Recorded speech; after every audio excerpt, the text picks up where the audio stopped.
mga mi, another day, another mini vlog na kasama ang tilaok ng mga manok sa voice over ko.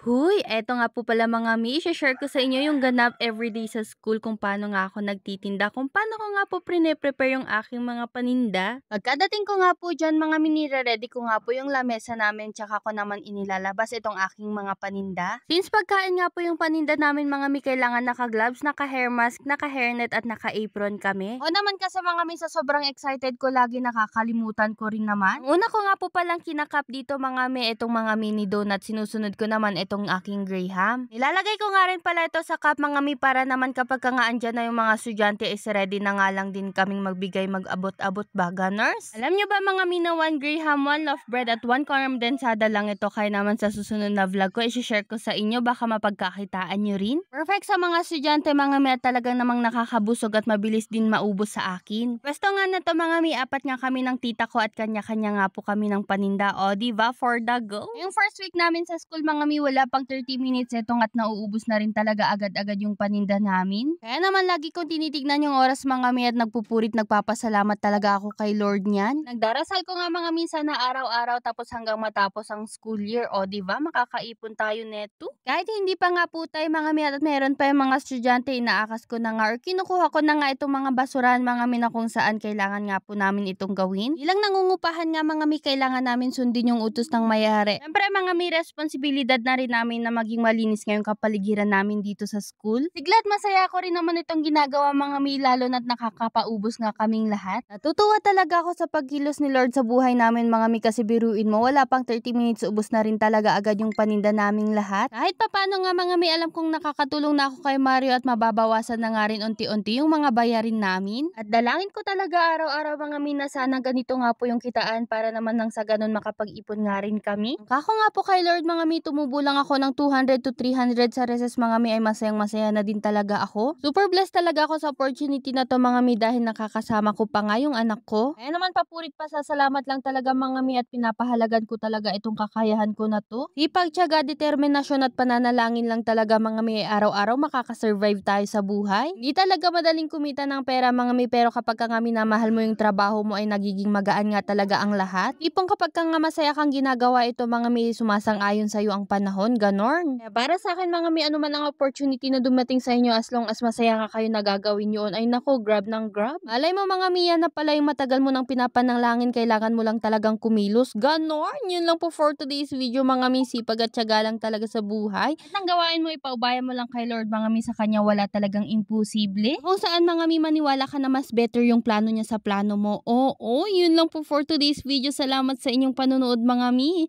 Please follow, like, and share this video po. Bye-bye! May pera na tayo! Mwah!